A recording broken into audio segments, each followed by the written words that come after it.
The Israelites were slaves in Egypt, crying out for deliverance from their oppressors.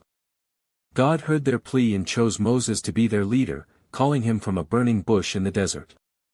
Moses was hesitant, but God reassured him, empowering him with signs and miracles to prove his divine will. Moses, along with his brother Aaron, returned to Egypt to confront Pharaoh. Moses demanded, "Let my people go," but Pharaoh's heart was hardened, refusing to release the Israelites from bondage. In response, God unleashed the 10 plagues upon Egypt. The first plague turned the Nile River into blood, making it undrinkable and causing great suffering. Pharaoh still refused, so God sent a plague of frogs that covered the land.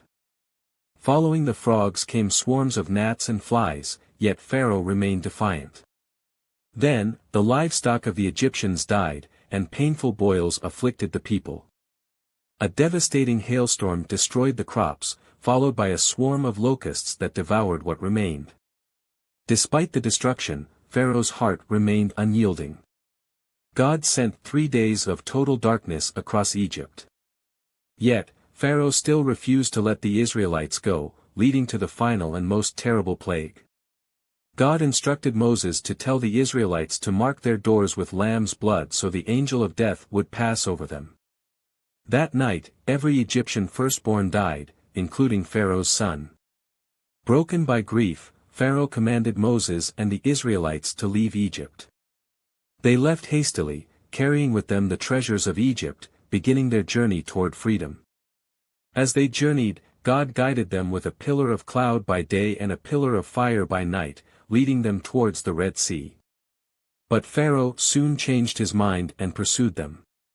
Trapped between Pharaoh's army in the Red Sea, the Israelites feared for their lives. Moses reassured them, saying, "Stand firm and see the deliverance the Lord will bring."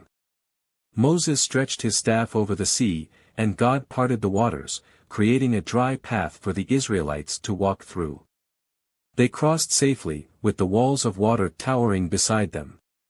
Pharaoh's army pursued, but God closed the sea over them, drowning the entire army. The Israelites stood on the other side, watching as their enemies were washed away. Overcome with joy and gratitude, Moses and the Israelites sang praises to God for their miraculous deliverance. But their journey was only beginning. In the wilderness, the Israelites faced trials. They grew hungry and thirsty, but God provided manna from heaven and water from a rock to sustain them. At Mount Sinai, God made a covenant with his people, giving them the 10 Commandments and establishing a moral and spiritual code for their new nation.